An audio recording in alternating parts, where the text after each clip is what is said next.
Saya sudah 20 tahun berkenalan dengan saham, saat ini saya usia 38 tahun. Jadi kurang lebih sekitar ketika saya masuk kuliah lah ya.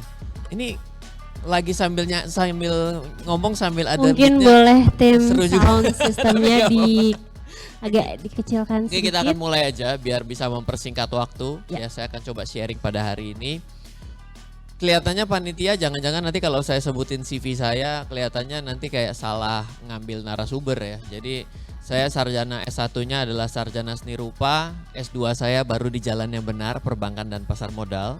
Dan hal yang menarik yang ingin saya ceritakan dengan teman-teman semua, saya memiliki masalah ketika saya pertama kali berkenalan dengan dunia investasi, tepatnya adalah saham. Kenapa? Karena seperti yang tadi Ibu bilang, Bu, bahwa waktu pertama kali saya bilang buka rekening saham sama papa saya, itu saya langsung dimarahin. Karena dianggap yang namanya saham itu adalah judi. Jadi saya ingat banget itu di tahun 2004 saya pergi ke Roximas karena di situ ada tempat buka rekening saham. Yang namanya rekening saham kan dulu bukanya nggak secepat hari ini, tidak 1 atau 2 hari, bahkan bisa same day pada hari ini kayak kirim barang ya.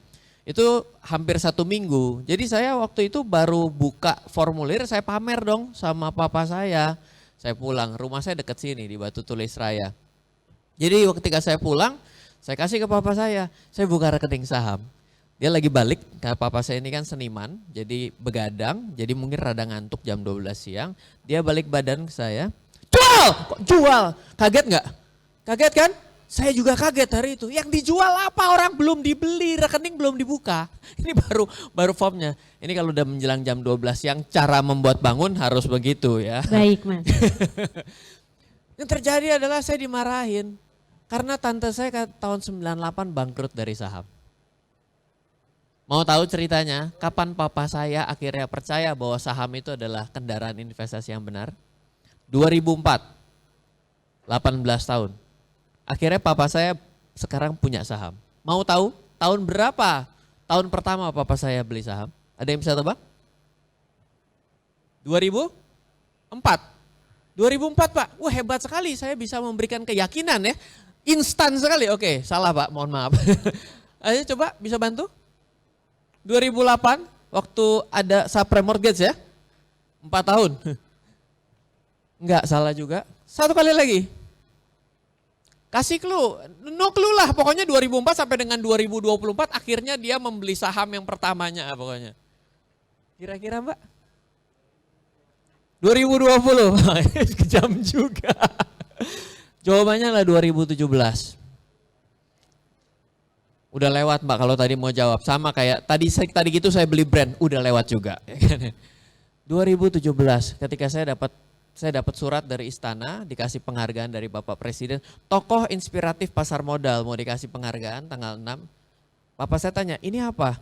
Oh, ini yang kamu beli-beli itu ya? Emang ini ada di Indonesia, kapan aja baca koran baru tahu gitu ya. Jadi memang ternyata proses untuk berinvestasi, jangankan kita bicara yang mungkin baru fresh graduate, papa saya kelahiran tahun 52. Itu baru-baru ini saja kenal saham. Selama ini investasi yang dia kenal cuma 2, sesuai dengan petuah opa saya. Yaitu belilah properti dan beli apa satu lagi? Iya, properti, tanah, oke. Emas. Jadi ada keyakinan yang masih nempel dan berlanjut. Jadi petualangan saya menarik, saya hari ini punya banyak sertifikasi di dunia cyber security. Jangan khawatir, derivatif saya punya, saya wakil penasihat pialang berjangka, saya punya WPPI juga. Saya punya degree di blockchain dan hari ini saya ambil S1 sarjana hukum dan juga PhD on blockchain. Ya, saya memang orang yang hobi belajar belok kiri kanan atas bawah. Kenapa? Karena menurut saya dasar ilmu kita ini tidak ada hubungannya dengan minat kita yang kita mau pergi kemana. Jadi kalau teman-teman yang pada hari ini ada kekhawatiran, oh saya uangnya kurang, saya juga lagi ngambil kedokteran, saya nanti nggak bisa beli saham, itu tidak ada hubungannya sama sekali. Buktinya adalah saya. Saya hari ini membawa beberapa perusahaan, saya punya perusahaan cyber security, saya padahal tidak bisa coding, tapi saya bisa cyber security. Saya punya perusahaan peer-to-peer lending, anak usaha TBK. Silahkan nanti dicari tahu, saya direktur utama perusahaan peer-to-peer apa dan saya anak usaha TBK apa. Saya juga punya perusahaan terdaftar dan diawasi Bank Indonesia, bukan hanya OJK. Saya punya PJP 3, ya, jadi saya juga ada PJP 1 tapi minority shareholder. Jadi kita hari ini bisa berbisnis dengan berbagai macam selama kita itu ngerasa bahwa kita ini bisa. Dan kita mau belajar seperti itu, oke? Mari kita coba lihat-lihat dulu apa yang ingin saya sharing pada hari ini. Next. Yang paling bahaya kalau sudah pembicara terakhir, kenapa semua sudah diambil habis sama pembicara nomor 1, nomor 2, nomor 3 dan juga berbagai macam. Mau ngomong apa lagi kalau yang terakhir ya gitu ya. Oke, next. Oh iya, saya juga penulis buku, jadi teman-teman kalau nanti mau cari buku, dulu nyari buku untuk belajar mengenai saham itu susah. Tahun 2004 itu zamannya orang pergi namanya beli options US market, bukan binary options ala Indra Ken lah ya. Options US market. Jadi pada saat itu nyari buku saham itu semuanya pakai bahasa Inggris ya. Sudah bahasa Inggris pas-pasan, ilmunya kurang, tidak punya restu, tidak punya uang. Bayangkan saya ini repot sekali pada waktu itu belajar. Ya, jadi kalau teman-teman pada hari ini ada yang namanya YouTube ya, gratis, murah, meriah, muntah dan ilmunya itu benar loh. Artinya kalau nanti teman-teman buka yang ada di YouTube sama ikut yang kelas-kelas 30-40 juta hari ini tuh sama berimbang. Nanti ngerasa sayang keluar duitnya. Itu yang terjadi pada hari ini. Tapi kadang-kadang yang ngajarnya tidak, kadang-kadang ada ilmunya ilmu sesat. Kalau dulu ilmunya mahal dan sulit dicari. Itu bedanya antara teman-teman hari ini dan dulu. Hari ini informasinya berlebih, yang kredibel yang mana itu tantangan. Tapi kalau dulu udah susah, bayar, kadang-kadang ilmunya sesat juga Pak. Jadi dulu lebih kacau lagi gitu seperti itu ya. Oke, saya nulis buku ada 22 judul buku dalam bahasa Indonesia, 1 judul buku dalam bahasa Inggris. Berdasarkan informasi dari Alex Media dan juga Gramedia, saya adalah penulis buku terbanyak dalam dunia investasi dan keuangan. 22 judul dari 2012 sampai dengan 2024. Baru tahun ini saja saya tidak sempat ngeluarin buku. Baru tahun ini karena ada beberapa proyek yang diminta hands on dari saya. Bicara mengenai passive income, berbicara mengenai financial freedom, berbicara mengenai pensiun. Saya sebenarnya pengen pensiun di usia 30 dan tidak berhasil. 35 COVID. Ternyata saya harus ada beberapa yang harus saya selesaikan dan beberapa target daripada perusahaan. Moga-moga 40 achieve. Kayaknya 2 tahun saya mulai pede, agak pede bahwa saya bisa mulai pensiun dan lebih banyak ngurusin hobi-hobi saya Pak ya. Karena ada banyak game-game yang mau saya tamatin dan gak tamat-tamat Pak, itu salah satunya ya. Tuh, jadi ada goals financial freedom yang selucu itu ya Pak. Bicara ada pergi ke luar negeri itu selalu satu goals ya kan. Ada satu goals yang saya juga kepengen. Mau tahu ada kapal pesiar yang jalan 1 tahun full tidak pernah kembali. Jadi udah keliling tuh. Dan isinya satu kapal itu mungkin sekitar 700 orang. Itu angkanya kalau mau jadi achievement itu ya, itu keliling bener-bener dunia, pasportnya teman-teman tuh udah dicap full itu ya, sedunia. Itu 7,5 miliar rupiah saja per orang. Makan tidur sudah ditanggung full sampai yang namanya laundry. Nah itu kalau masukkan ke bucket list sebagai goals untuk keliling dunia dengan cara cepat 1 tahun, masukin tuh 7,5 miliar saja rupiah. Boleh ya Pak ya, kan tadi mau keliling dunia. Saya kasih yang lebih ekstrim lagi, keliling dunia sekaligus nggak keluar dari kapal. Ya. Jadi pakaian sekalian keluar kan, kalau kita misalnya nih kita pergi nih, kita pakai cruise itu enak kan. Nyampe saya dari Singapura pergi ke Penang, saya keluar turun 1 hari keluar masuk lagi. Yang seperti itu ya. Disney Cruise juga sudah ada. Kemarin saya sudah tiba karena pecinta Paman Gober, langsung begitu Disney Cruise kemarin sudah buka, selling langsung saya lihat, kok murah ya, yang Januari murah. Hampir tak pencet, untung nggak dipencet, ternyata tuh first sellingnya 2025 teman-teman. Kurang ajar juga Disney bikin jualan hari ini buat tahun depan seperti itu. Oke, next. Saya akan coba cerita beberapa hal, ini tadi saya sudah ceritakan, saya juga pertama kali mengenal yang namanya deposito. Ryan, kamu waktu usia 18 tahun punya duit dari mana? Saya dagang. Tadi bener banget Pak. Kalau tidak punya duit, bagaimana mau diinvest? Iya dong. Jadi pertama kali pikirkan bagaimana caranya arus uangnya masuk. Besar dan kecil itu relatif. Betul? 1 miliar buat kita besar, betul? Coba buat Bill Gates. Ya kan? Mungkin digini-gini doang kali sama dia. Ya kan? Itu relatif. Jadi jangan khawatir mengenai angka. Kita tidak bicara mengenai angka di sini.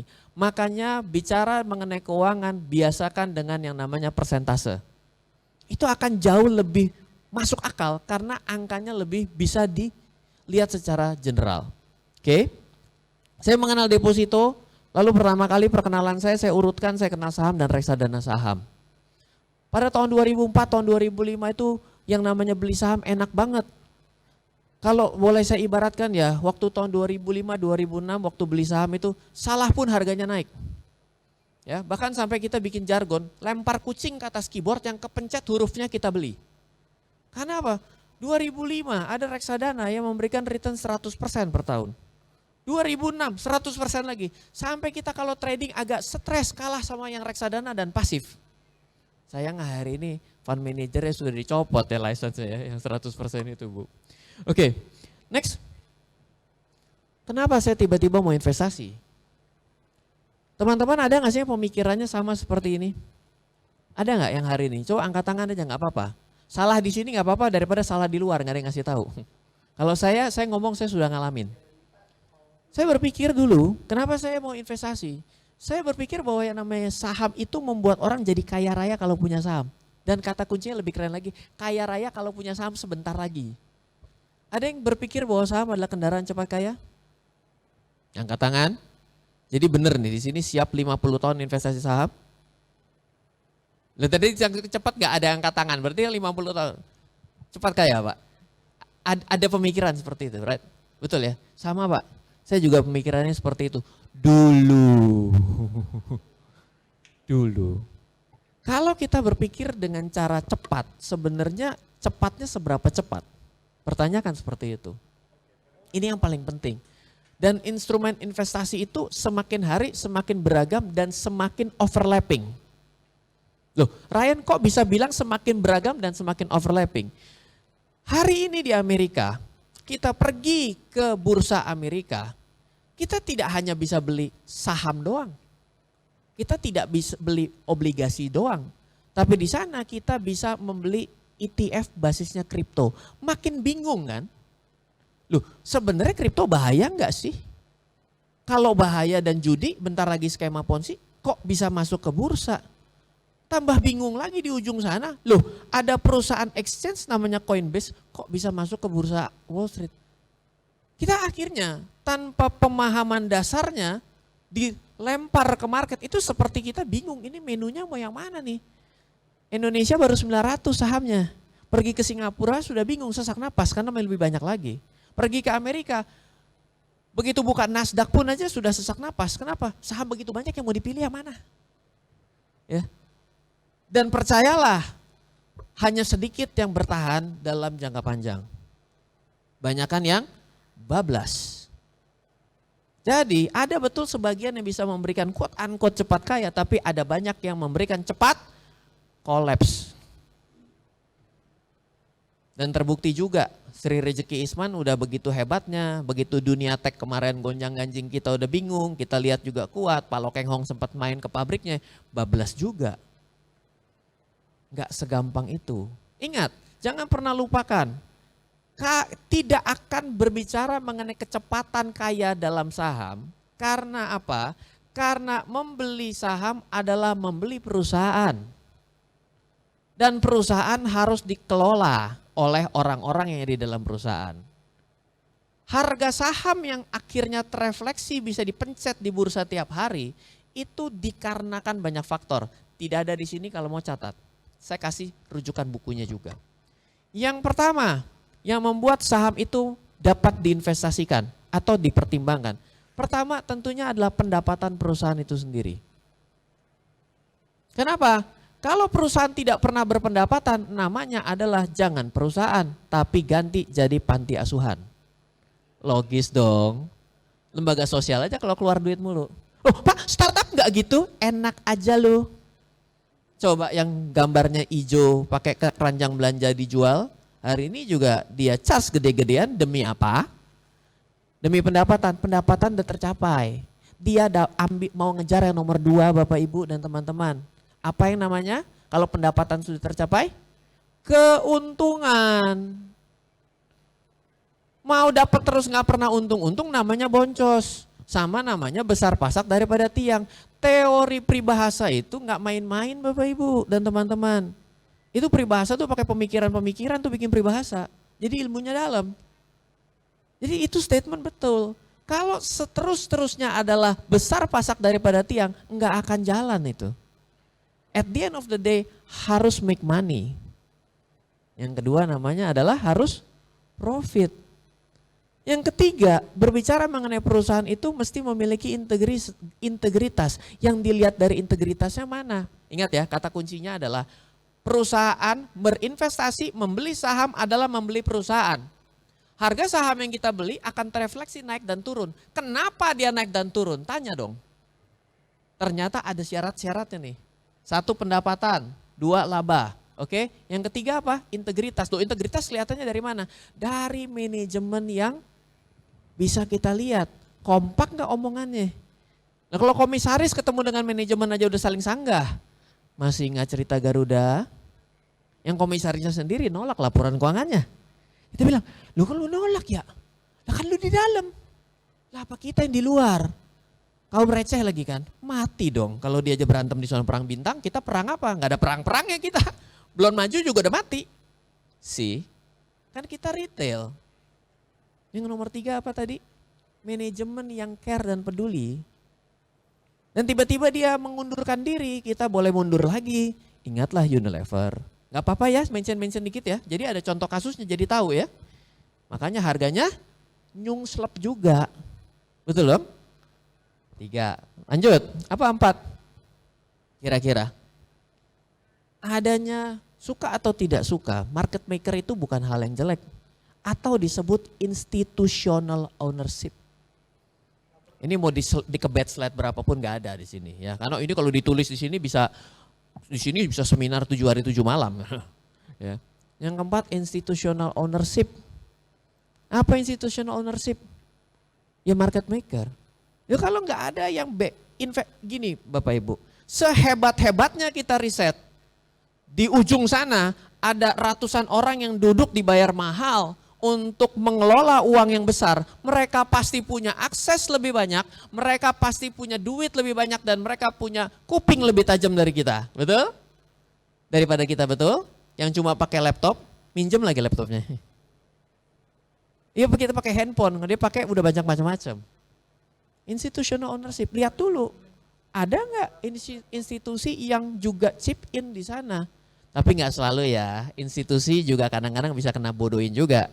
Tuh lihat Gowok tuh, ya nyungslep juga Pak gitu ya, nggak apa-apa ya, biar seger. Jam segini kan kalau nggak ada bobotnya, inspirasi doang nggak seru ya kan. Saya kasih nih ya, institutional ownership. Yang kelima, mau tidak mau tadi betul ada yang namanya technical things. Ini kita lihat tiap hari.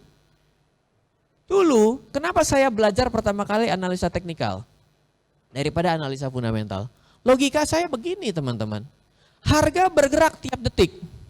Laporan keuangan diupdate tiap kuartal. Lah masa saya jadikan pegangan membeli dan menjual sebuah saham dengan melihat data laporan keuangan tiap kuartal yang harganya bergerak tiap detik. Di mana harga tiap detik dapat direfleksikan dengan data statistik yang disebut analisa teknikal. Betul nggak logikanya? Iya, salah satunya betul separuh. Ada 3 komponennya tadi tanpa disadari yang bisa kita jadikan sebagai patokan. Apa itu tadi? Harga, pergerakan harga itu yang menggunakan teknikal, ya itulah statistik. Udah dong ya. Terakhir ada satu lagi yang membuat harga itu bergerak. Apa itu? Condition of economics secara makro dari negara. Dan kemana negara memberikan insentif. Masih ingat ketika Bapak Presiden sebelumnya menjabat, belum menjabat, baru datang ke Kampung Sipitung, saya ingat banget hari itu. Pak Jokowi ditelepon, harga saham infrastruktur udah terus terbang ke atas 100 bulan. Hari ini susah bayar sih, betul. Masih ingat cerita itu? Kok bisa? Karena tahu ini programnya bakal pergi ke pembangunan. Berarti akan ada endorsement ke arah sana. Nah kalau yang hari ini endorsementnya ke tempat yang lain, silakan dicari. Makanan bergizi Pak, siap. Berarti udah tahu tuh angka itu saham apa tuh yang akan terendorse di situ. Betul nggak? Ayo diulang. Nomor 1, lagi belajar nih. Ini nggak dapat di kuliah, tenang aja. Dosen saya CFA level 2 juga tak debat. Ayo, 1. Pendapatan. Laba. 3. Integritas, manajemen yang care dan peduli. 4. Institutional ownership or market maker. Kalau dalam bahasa kerennya bandarmologi. Oke, quantitative analysis itu kalau nama lebih keren lagi. Yang kelima, buy and sell technical, itu kualitatif. Oke, nomor 1 dan 2 itu fundamental loh laporan keuangan. Pendapatan dibacanya dari mana? Kan nggak mungkin dari Ryan. Dari laporan keuangan, betul nggak? Yang terakhir apa tadi? Condition of economic things adalah makroekonomi. Betul nggak? Ternyata tidak segampang itu. Ternyata memang tidak segampang itu. Pasti panik dong. Gile mau investasi modar juga ya banyak banget. Ya jadi investor harus gaul. Lihat sepatu saya Pikachu. Gaul. Ya kan anak saya komplain. Daddy Pikachu saya juga mau Sanrio ya. Repot juga. Ini pakai artis nih kan teman saya sebagai artis desainernya. Bajunya juga Gundala. Ini Gundala yang ada di seri filmnya loh ini ya. Sarjana seni Pak, harus agak nyentrik. Jadi kita bicara mengenai investasi itu kita harus keep in touch dengan kapan kita bicara. Investasi, apalagi dagang dan trading ya. Kalau tadi kan trading nggak bisa ngeliatin market, waduh jangan trading teman-teman. Berarti profesinya silakan berprofesi tapi investasi di sini. Oke ya, oke yuk next. Kalau pemikiran itu salah, pemikiran apa yang benar? Investasi di usia muda, kecuali anak orang kaya, tadi Bapak sebut ya Pak, tidak akan membuat kita jadi auto kaya. Tunggu dulu Ryan, tunggu, dibacanya agak salah nih dia bilang. Investasi di usia, kenapa saya lihat belakang ada tulisan di sini yang bagus ya. Investasi di usia muda, kecuali anak orang kaya, tidak akan membuat kita jadi auto kaya. Terus kenapa gua invest dong? Kan investasi di muda, tidak membuat kita jadi auto kaya, nggak usah invest aja, auto miskin berarti dong. Sih. Tapi pemikiran kita berada di jalan yang benar teman-teman. Inilah kata-kata yang ingin saya ceritakan. Ini loh poinnya yang nomor bagian yang kedua. Saya mau cerita begini. Ceritanya adalah kalau kita itu investasi. Sebenarnya sekarang saya kan punya hadiah, boleh nggak sih dibagi sekarang kan saya bawa merchandise tadi. Boleh nggak sih? Boleh, mangkut biar seru. Kita bikin tebakan dulu gini. Bisa nggak berikan sebuah statement sederhana? Kata-kata investasi itu sebenarnya artinya apa sih? Ada yang bisa kasih? 2 kata doang, nggak boleh lebih. Investasi adalah penanaman, lewat, udah nggak boleh, udah lewat. Yuk. Yang sederhana dalam 2 kata. Kita sederhanakan kata-kata investasi. Bisa dibantu Pak? Investasi dalam 2 kata. Simpan, istri, jangan, nggak boleh. Itu nggak ada. Itu kita sedang diinvestasikan oleh istri kita sebenarnya, karena kita menghasilkan. Cari untung. Oke, baik. Oke, baiklah. Versi saya Pak ya. Itu saya tidak salah, tapi nanti kita panjangin sedikit poin itu. Dari sudut pandang saya dan pemikiran saya, ternyata kita investasi itu tidak selalu di uang ya Pak. Betul dong. Berarti secara tidak langsung investasi itu adalah cari cuan, mungkin nggak selalu langsung ke sana. Tapi benar nggak sih bahwa investasi itu adalah jagonahan? Investasi adalah jagonahan. Jagonahan. Kita investasi. Contoh paling gampang, yang namanya kita menyekolahkan anak. Investasi nggak sih buat dia? Pendidikan dong. Berapa tahun kita menahan diri untuk sampai anak itu bisa sesuai dengan harapan kita? Lama betul? Apakah sudah di sekolah yang di Harvard pasti keluar jadi orang sukses? Belum tentu dapat untung. Ngeri gak? Malah yang gak lulus di Harvard pada jadi terkaya di dunia ya. Jangan-jangan Harvard mesti merevisi. Iya gak sih cara berpikirnya? Investasi itu dalam semua hal ternyata kalau disederhanakan adalah jagonahan. Jadi kalau ada orang yang terburu-buru dengan dia bilang saya investasi saham tapi saya pengen tahun depan jadi orang kaya, emang udah salah secara konsepnya. Betul nggak? Ini pemikiran seorang sarjana seni rupa loh barusan ya. Jangan dibicarakan dengan perbankan dan pasar modal saya ya, jadi agak sedikit beda. Investasi itu dalam semua hal kita lakukan itu adalah jagonahan. Dan investasi keuangan tentunya salah satunya gitu ya. Karena uang kecil tidak akan membuat kita jadi orang kaya pada umumnya. Percaya nggak kata-kata ini? Karena uang kecil tidak akan membuat kita jadi orang kaya. Percaya nggak dengan kata-kata ini? Percaya? Kita tes ya. Next. Ada yang tahu ini harga apa? Oh ditulis harga emas. Harga emas. 1970 2024. Oke. Emas lagi ngeri sekali ya. Ada yang lebih ngeri Pak, tadi pagi Pak, begitu buka kaget saya. Bitcoin 97.000 Pak. Itu kalau jatuh tuh ntar, nah ini pasti nenek jatuh nih ntar nih, lihat ini. Nanti pasti pusing pada orang-orang tuh. 1970 2024. Tahun 1970 ada titik terendah, ini sudah inflation adjustment ya. Sudah di-adjust dengan inflasi. $292. Mari kita kembali ke berapa tahun? 54 tahun yang lalu. Di mana ternyata harga 1 troy ounce emas, di mana 1 troy adalah 31 gram. Karena ini adalah harga per troy ounce. 1 troy ounce adalah 31,1 gram. Ya, adalah 300 US dollar. Kira-kira saya mau tanya. 31 gram di tahun 70 dengan harga 300 dolar adalah uang yang besar nggak untuk dibayar pada hari itu? Bayangkan jangan tahun ini ya, mundur dulu. Wah Pak gimana ngebayanginnya, gampang sekarang. Apakah tahun 2024 300 dolar adalah uang yang besar? 4.800.000, besar lah. Besar ya. Oke, berarti bisa bayangkan pada tahun 70 kayak apa tuh besarnya, betul? Ada orang yang mampu membeli 300 dolar untuk 1 troy ounce. Pasti ada dong? Oke. Dia simpan 54 tahun. Boleh? Suka-suka dia, emas-emas dia, bener gak? Oke. 2024, harganya 2.746 US dollar per troy ounce. Buletin aja 3.000 dolar.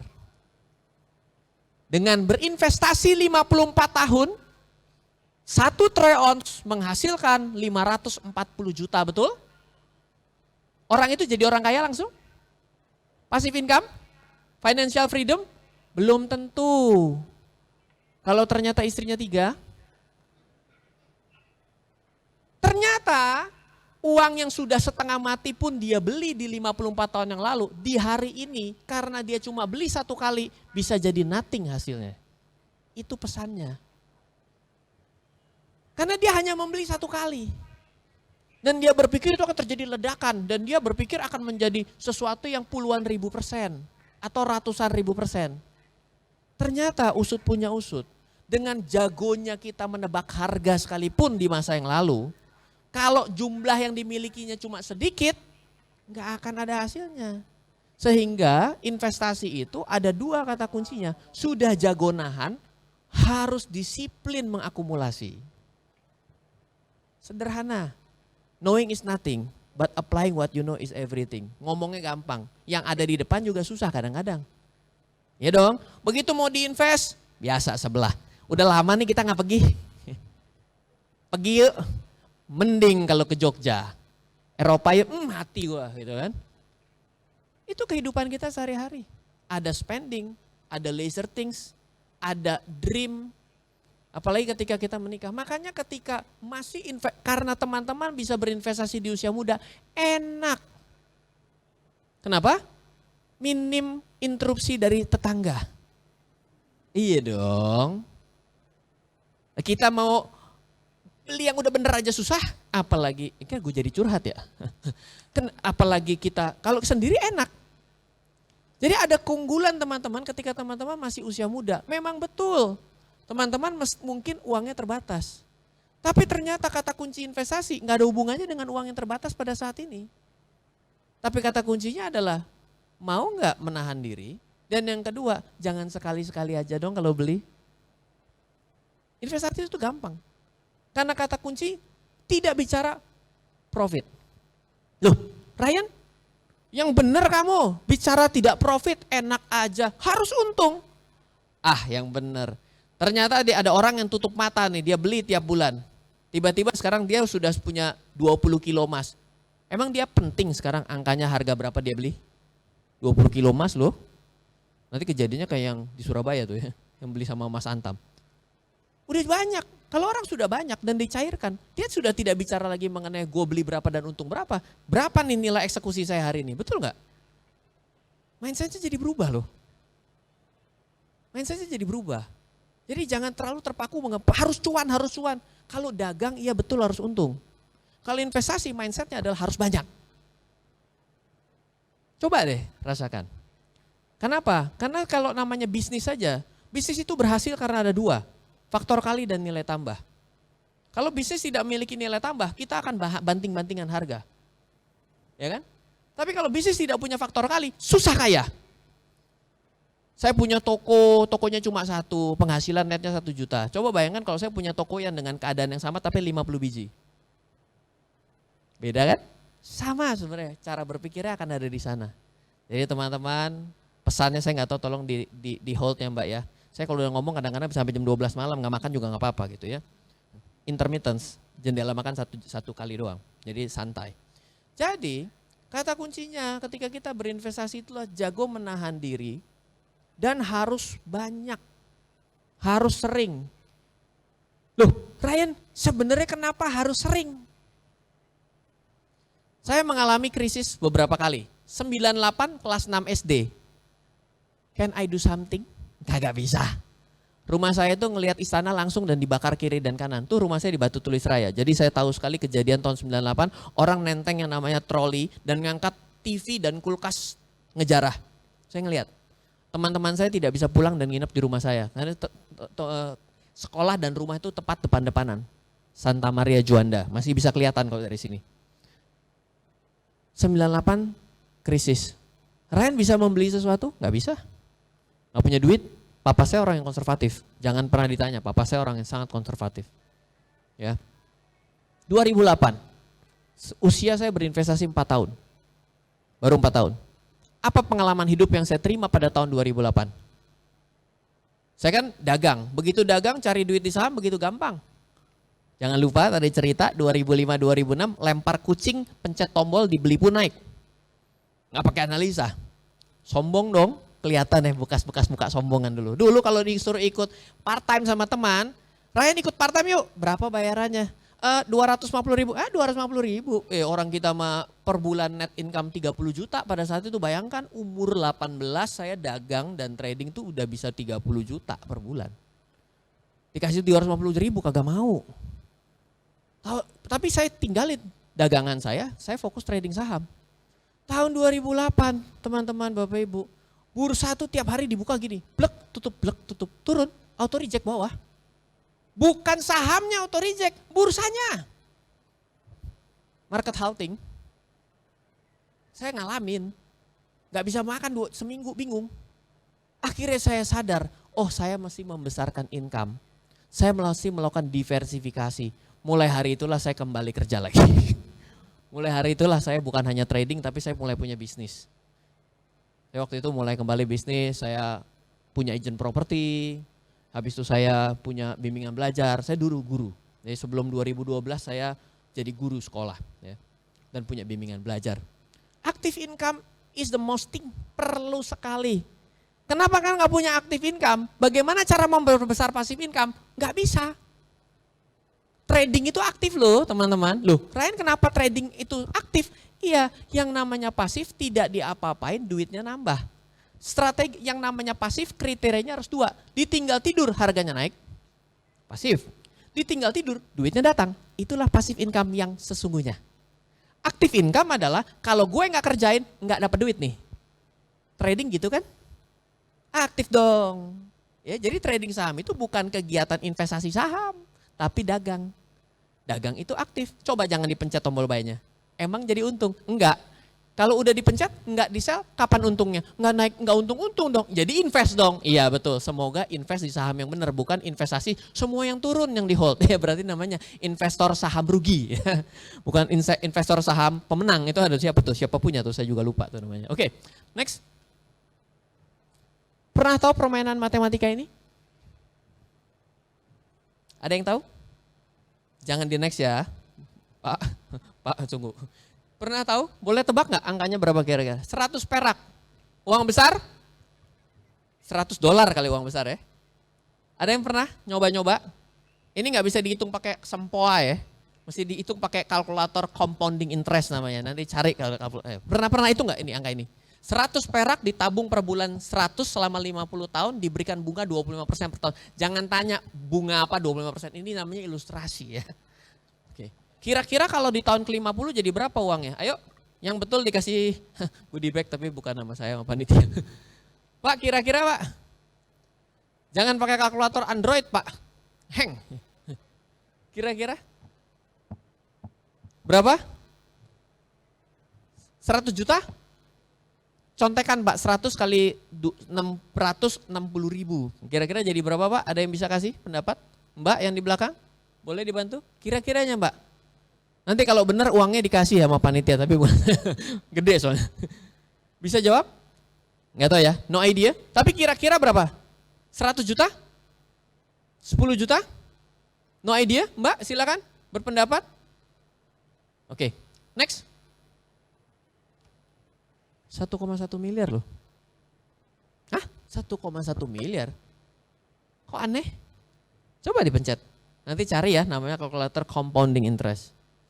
50 tahun 100 perak yang nothing dengan bunga 25% per tahun. Jangan tanya, ini ilustrasi. Kira-kira tahun ke-50 akan jadi berapa uangnya? 1,179. 1 miliar uang yang besar hari ini? Kayaknya masih besar ya. Karena masih kebeli mobil mewah toh. Jangan BMW listrik dong, ya Alphard biasa aja. Masih dapat, yang kelas-kelas tengah bawah masih dapat, lumayan, ya kan? Daripada mobil LGBT, LCGC ya?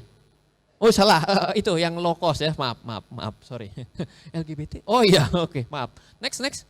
Nah, ayo ribet banget ya, kalau 100 perak untuk 600 bulan, gimana kalau 60 ribu ditaruh di awal 50 tahun? Jangan lupa ya, 50 tahun yang lalu 60 ribu juga uang yang besar ya. Masih ingat dengan kisah emas yang tahun 70? Kira-kira berapa nih? Jadi angka berapa? 1 miliar, jadi 2 miliar, 3 miliar. Yang tadi itu dibeli tiap bulan. Yang ini karena repot ditaruh di depan. Ini namanya kalau dalam bahasa gantengnya dalam keuangan disebut metode lump sum. Kalau namanya menabung reksadana yang dibeli berkala dengan nominal yang sama setiap bulan atau berkala secara nominal yang sama, itu disebut dollar cost average. Kalau menabung saham, di mana jumlah lotnya yang dibeli sama secara terus-menerus, namanya adalah metode constant share. Nabung saham tuh dalam bahasa gantengnya disebut metode constant share. Ada yang keempat, namanya value averaging method. Kita tidak bahas itu, terlalu teknis. Tapi kita mainkan cara berpikir kita terlebih dahulu. Karena ketika pikiran kita salah, kita tidak akan pernah pergi ke tempat yang benar. Nggak mungkin. Namanya hoki. Kalau kita pikiran salah pergi ke tempat yang benar, berarti pikiran itu namanya orang hoki. 1 dari 1 juta orang tidak bisa diajarkan. Tapi kalau ini bisa diajarkan. Kira-kira berapa? Have idea? Next, berapa? Berapa? 4 miliar. Thank you Pak. Next, 14 miliar. Coba deh dipencet-pencet. Kalau salah tolong dimaafkan saya ya, tapi silakan pakai kalkulator compounding interest. Bunganya digulung juga.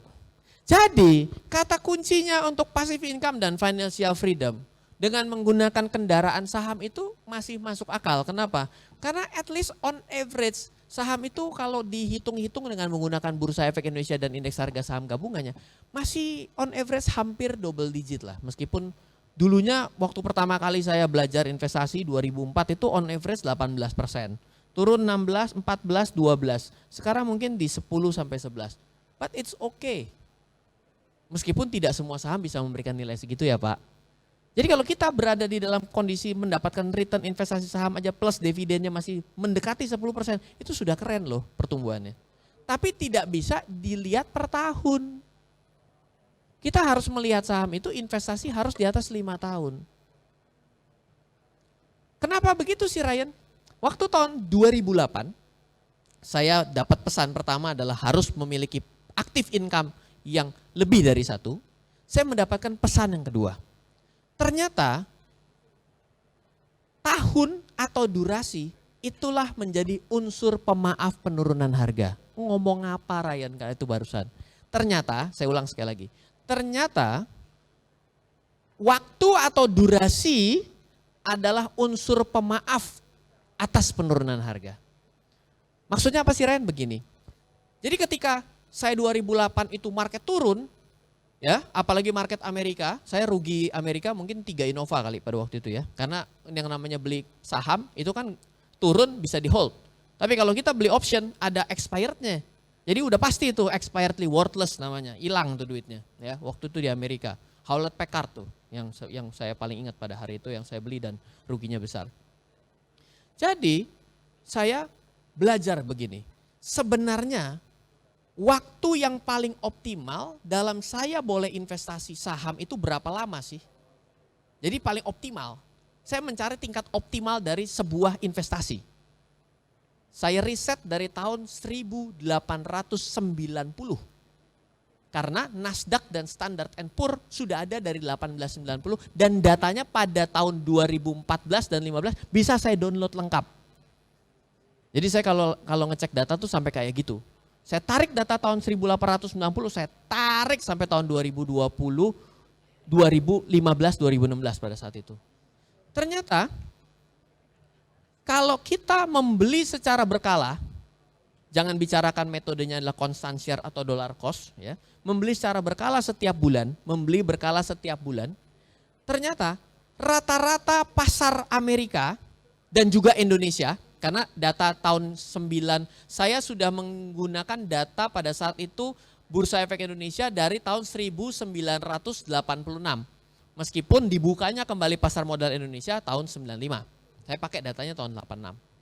Ternyata investasi saham dibeli setiap bulan berdasarkan data itu mulai memberikan return positif. Mau investasi di tahun berapapun itu setelah di atas 5 tahun. Jadi ini adalah tidak teori asbun. Jadi kalau ada orang yang bilang, Pak investasi saham itu disarankan 5 tahun. Pastikan Bapak Ibu nanya dong, kenapa? Mungkin dia nggak bisa jawab, saya bisa jawab. Saya mencoba data dengan berinvestasi secara acak tahunnya. Kan acak dong, tahun 1989, 1890. Bisa jadi kita mulai 1890. Ada yang mulai investasi di zaman corona 2020. Kan ada, semua orang kan memiliki waktu titik buy yang berbeda dong. Ternyata bila kita memilih titik yang random itu dan kita tarik dari jangka panjang sekali dari 1 abad lebih, ternyata investasi saham memberikan return cenderung positif setelah diinvestasikan di atas 5 tahun dan dibeli setiap bulan. Itu jawabannya, valid dan bisa kalau mau coba-coba sendiri, kalau enggak baca buku The Secret Stock Market in a Century, rahasia investasi 1 abad. Jadi kita tidak perlu khawatir dan takut dalam berinvestasi saham kalau kita berinvestasi 3 tahun dan minus. Gak perlu takut, kenapa? Based on statistik akan cenderung positif setelah di atas 5 tahun. Pak kalau di atas 10 tahun, tambah sedikit lagi yang minus. Pak di atas 15 tambah sedikit lagi yang minus. Pak di atas 20 tambah sedikit lagi. Bursa Efek Indonesia kebetulan di atas 5 tahun itu sudah positif semua. Sampai data 2014-15 ya. Ya, kalau ditarik sini kebetulan saya belum meriset ulang. Tapi saya punya confidence bahwa walaupun playernya berganti, walaupun pelaku pasarnya berganti, tapi behavior market tidak pernah berubah. Tidak pernah berubah. Karena ada dasar otak primitif kita sehari-hari itu yang akan bekerja juga. Makanya itu akan selalu berulang seperti itu. 14 miliar, next. Mas Rian. Time out ya? Oke. Baik, saya mau kasih satu gambar yang bagus. Next. Next lagi. Ini dia, pemikiran investasinya. Paling bagus investasi di mana ya? Teman-teman pasti akan punya pemahaman seperti itu. Ketika keluar pintu ini, wah saya mau investasi, semua sales marketing dari semua instrumen akan datang ke tempat kita. Dan kita akan kebingungan mencari investasi yang mana yang bagus. Udah kita mau investasi saham pun kita bingung 900 saham yang mau dipilih, ya kan? Oke, saya akan ceritakan satu bagan, nanti silakan nanti teman-teman bisa cari di YouTube saya beberapa kali, pasti saya sudah pernah bahas. Di buku apalagi jangan ditanya, namanya buku Passive Income Strategy. Next. Ya, ini dia. Ternyata usut punya usut, dari semua orang di belahan dunia manapun, nggak tahu kalau di planet lain karena belum pernah ketemu, ya. Ternyata level dalam orang melakukan investasi sampai pada akhirnya dia mencapai yang namanya kemapanan dia, itu akan dilalui menjadi 5 tahapan sederhana. Satu adalah active income. Saya tidak peduli active income-nya mau dari mana. Mau jadi seorang dokter, silahkan. Mau jadi seorang pengusaha, silahkan. Menjadi seorang pekerja, silahkan. Jangan khawatir. Salah satu paman saya, direktur di salah satu bank TBK, dia mulainya dari hanya seorang data inputter dan hari ini dia juga jadi orang kaya. Tidak pernah berbisnis, purely hanya menjadi seorang pekerja. Saya ngelihat dengan mata kepala, tapi dia investasinya gila-gilaan. Ya, di tiap stasiun kereta yang ada di daerah-daerah pinggir, itu semua tempat parkir motor punya dia. Investor tuh, keren kan? Nah itu dia, padahal dari active income-nya cuma bekerja. Jadi jangan pernah meremehkan profesi kita. Ya, active income berakhir dengan passive income lewat nomor 2, nomor 3, dan nomor 4. Yang nomor 2 adalah money booster. Money booster adalah menghasilkan uang dengan cepat. Ya, ada orang trading saham cepat hasilnya. Tapi resikonya apa? Besar juga. High risk, high gain. Tidak pernah ada yang namanya no risk, high gain. Ya, kagak ada. Kalau yang namanya no risk high gain itu biasanya adalah penipuan. Ya. Ada yang high risk no gain. Mau tahu apa? High risk no gain, pinjemin duit ke teman. Oke. Itu hukumnya lu pegang sendiri. Low risk low gain, high risk high gain. Tidak pernah ada yang no risk high gain, tapi selalu ada yang high risk no gain. Oke.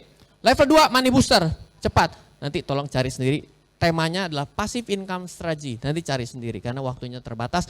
Nomor 3 adalah protect your profit. Banyak orang salah, pengecut dan takut karena dia takut rugi, makanya dia langsung pergi yang protect your profit. Contohnya adalah deposito, makanya duitnya tidak tumbuh-tumbuh.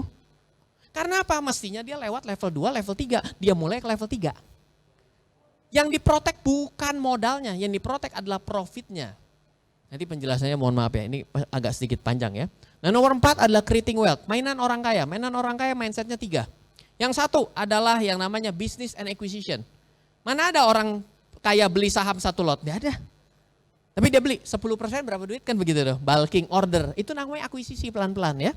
Namanya bisa akuisisi. Yang kedua namanya adalah lindung nilai atau disebut dengan hedging. Punyalah investasi yang multi currency. Emas hanya di sini. Makanya namanya orang kaya beli emas juga. Ya, jadi di poin kedua ini gitu. Nah, jadi creating wealth yang terakhir lah baru passive income. Nah, passive income itu adalah melewati proses ini. Jadi tidak ada investasi yang jelek, adanya adalah yang kita nyaman dan kita mau pelajari. Kalau tidak mau belajar silakan cari fund manager terdekat atau penasihat keuangan yang bisa memberikan penasihat dengan baik dan sesuai dengan aturan yang baik dan benar. Mungkin itu saja dari saya. Thank you.